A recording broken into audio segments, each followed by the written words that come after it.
नमस्कार साहित्य प्रेमियों, आप सुन रहे हैं माइलस्टोन एक्सप्रेशन और मैं हूं आपकी वेस्ट। तो चलिए कहानी को आगे बढ़ाते हैं। आप सुन रहे हैं कहानी मम्मा की डायरी, जिसको लिखा है अन्नू सिंह चौधरी जी ने। तेरी मेरी मेरी तेरी एक दास्तां।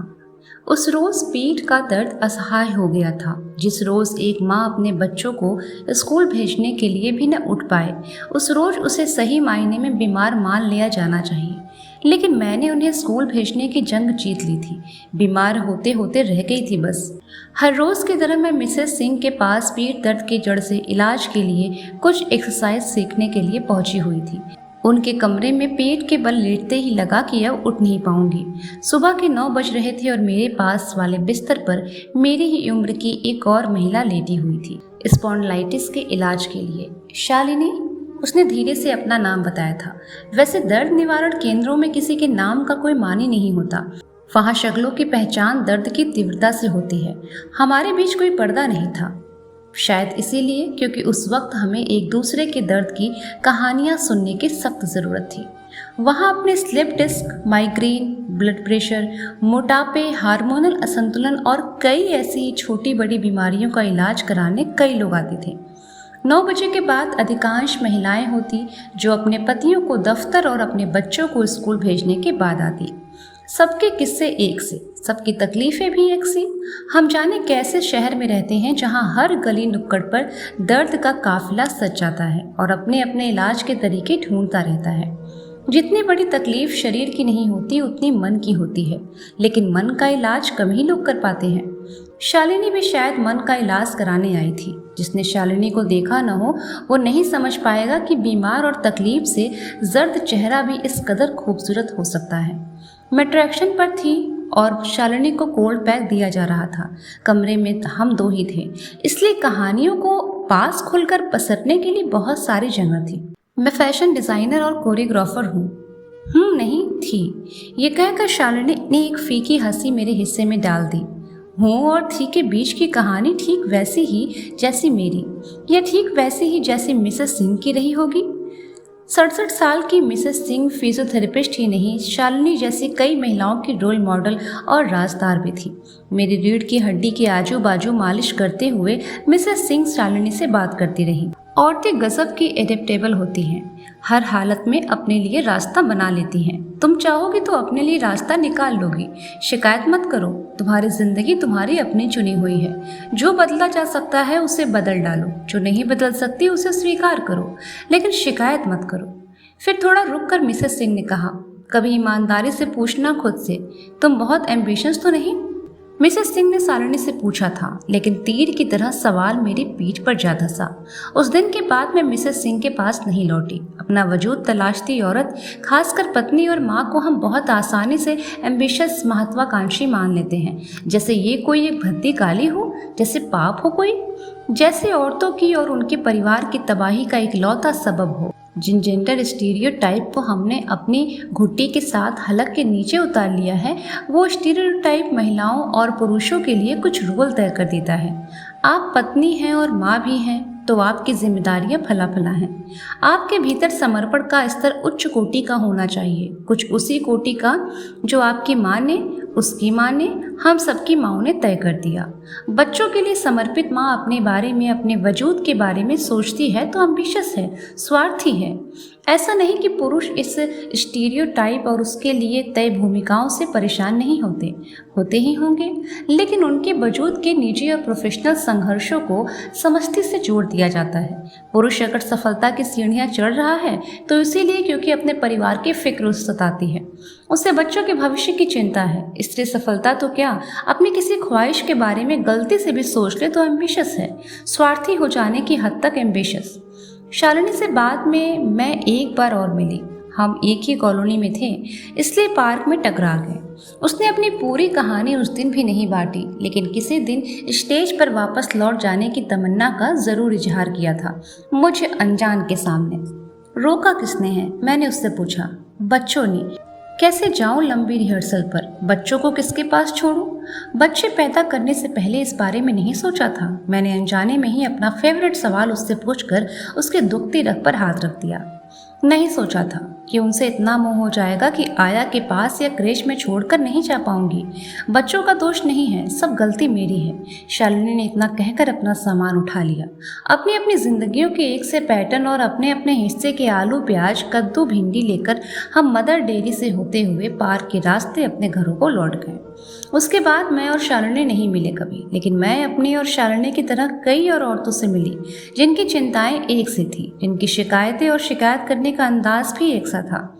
सबके अपने अपने दुख होते हैं, सबकी चुनौतियां भी एक सी नहीं होती, सबकी समस्याओं का समाधान तो एक सा हो ही नहीं सकता। लेकिन मुझसे कई बार पूछा गया है कि तुम करती कैसे हो इतना सब कुछ।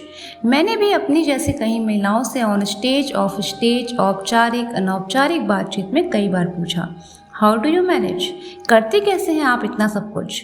इन महिलाओं में कलाकार, लेखिका, अभिनेत्रियाँ, ब्यूरोक्रेट, शिक्षक, एंटरप्रेन्योर, समाज सेवी, गृहिणियाँ, माएँ, माओं की माएँ सब शामिल रहीं। ये यक्ष प्रश्न है, फिर भी सबके जवाब भी एक से रहे हैं मुनन। जिंदगी के तजुर्बों से लवरेज उन्हीं जवाबों के आधार पर अपनी जिंदगी के लिए बनाए 5 सूत्र आपसे साझा करने जा रही हूँ। इन सूत्रों का मदरहुड से कोई लेना देना नहीं, बल्कि जिंदगी जीने के तरीकों से है। शिकवा करूँ न शिकायत करूँ, ये दिल 1000 आफतों की जड़ है। जब भी खाली होता है तकलीफ में होता है। शिकायत की गिरहें बांधे बैठे रहना इसका प्रिय शगल है। इसीलिए क्योंकि हमें बचपन से खामोश रहना सिखाया जाता है। मत बोलो, बर्दाश्त करो, रिश्तों को संभालने की खातिर, परिवार की खातिर, समाज की खातिर।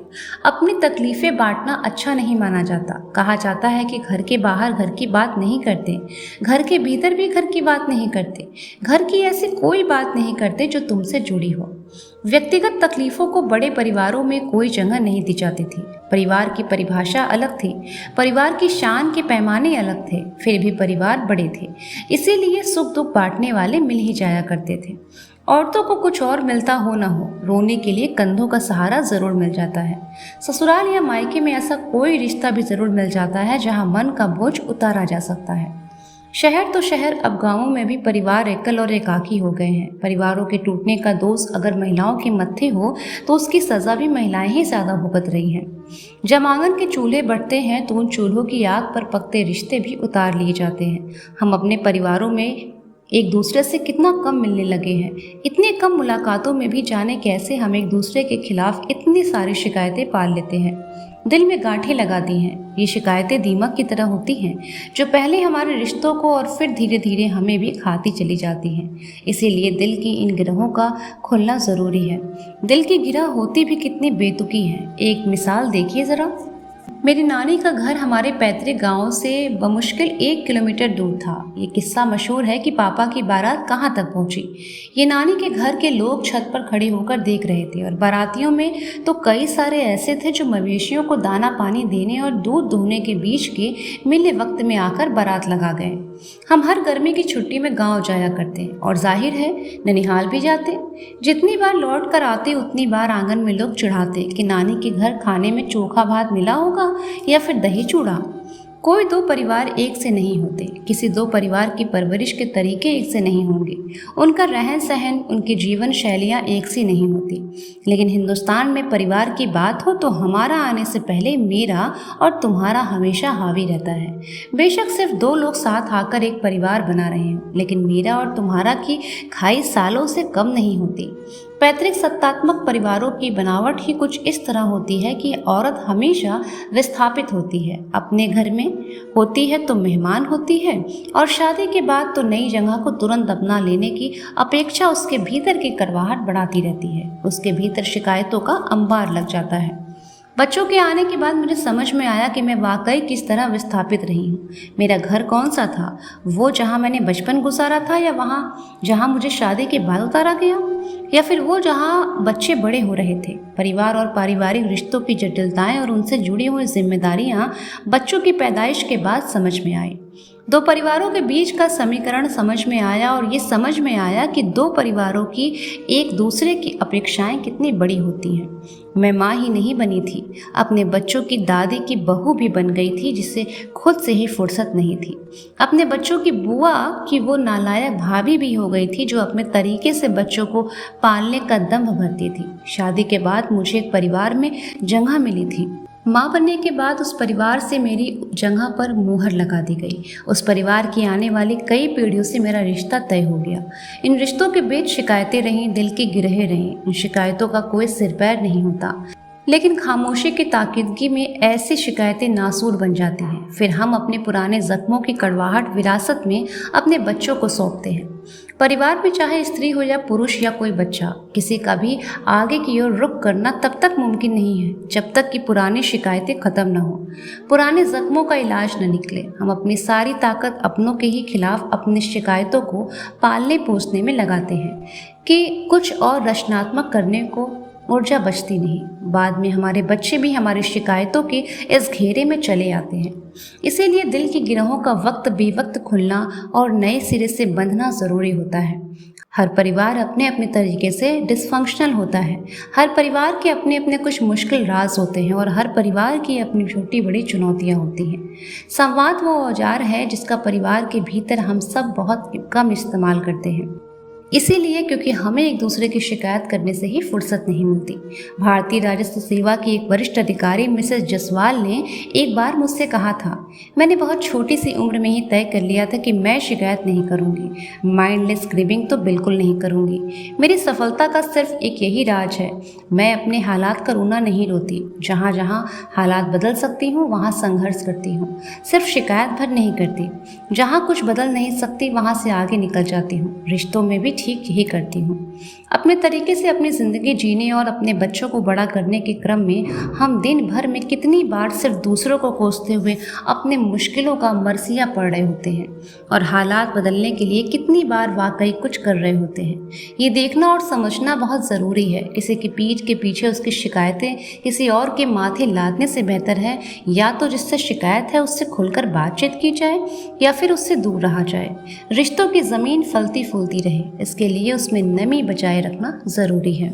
मुझे वीकेंड पर फिल्में देखने की आदत है। अचानक बिना किसी प्लानिंग के मैं उठकर किसी भी मल्टीप्लेक्स में चली जाती हूँ, अक्सर अकेली फिल्म देखने। शाम को 5 बजे के बाद मैं घर से बाहर निकलना पसंद नहीं करती, तब तक बिल्कुल नहीं जब तक मेरे बच्चे मेरे साथ हों या बच्चों के साथ मेरा कोई अपना हो। मैं पैसों के लिए काम नहीं करती, नए तजुर्बे के लिए काम करती हूँ, मज़े के लिए करती हूँ। इसीलिए कई कई महीने मेरे पास कोई काम नहीं होता, कई कई महीने मेरे पास पैसे भी नहीं होते। इसीलिए कई कई महीने मेरे पास बच्चों के लिए और अपने लिए बहुत सारा वक्त होता है। मुझे अपना वक्त मेरी शर्त पर चाहिए। अंग्रेजी का एक शब्द है प्रायोरिटीज, आसान सा शब्द है पर सबसे मुश्किल है इसका अनुसरण करना। इसीलिए क्योंकि हमें सब कुछ चाहिए या इसीलिए क्योंकि हम तय ही नहीं कर पाते कि हमें चाहिए क्या। लेकिन गूढ़ मंत्र है ये प्रायोरिटीज, यानी अपनी प्राथमिकता तय कर लेना, जिंदगी में सब कुछ हासिल कर लेना। बाहर से देखो तो शोहरत, दौलत, सफलता की चकाचौंध लुभावनी लगती है। हम सब सफल होना चाहते हैं, अपने काम में, अपनी जिंदगी में, अपने रिश्तों में, हर जगह। लेकिन सफलता दुनिया का सबसे बड़ा झूठ है। सफल वही है जिसने अपने सामने रखे पैमाने और अपने प्यास के बीच का रिश्ता समझ लिया। सफल वही है जिसने तय कर लिया कि उसकी खुशी और संतोष किसमें निहित है। हम सबके पैमाने अलग अलग होते हैं, हमारी प्यास भी एक सी नहीं होती। फिर जीने की वजह एक सी क्यों? खुशी का बंदोबस्त एक नहीं, कई तरीके से होता है। तय ये करना है कि मेरा तरीका कौन सा है। क्योंकि दुनिया की सारी दौलत किसी एक को हासिल हो सकती नहीं, इसीलिए सबके हिस्से थोड़ा थोड़ा बांट दिए जाने का दस्तूर है। आपको अपने हिस्से में क्या चाहिए और पहले या ज़्यादा क्या चाहिए, आपकी प्राथमिकताएं यही तय करने में मदद करती हैं। प्राथमिकताएं तय करना, फिर अनुशासित तरीके से पूरे यकीन के साथ उन पर बने रहना, ये वो लाइफ स्किल है जो हम सीख गए या तो यकीन मानिए कि हमारे बच्चे भी सीख जाएंगे। जैसे बच्चों की परवरिश के सही या गलत नियम नहीं होते, वैसे ही प्राथमिकताएं तय करने का कोई नियम नहीं होता। दो ही बातें काम आती हैं।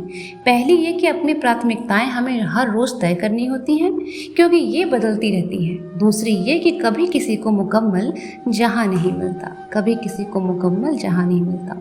कहानी कैसी लगी कमेंट में ज़रूर बताइएगा। मिलेंगे अगले भाग में, तब तक के लिए सुनते रहिए माइलस्टोन एक्सप्रेशन पर।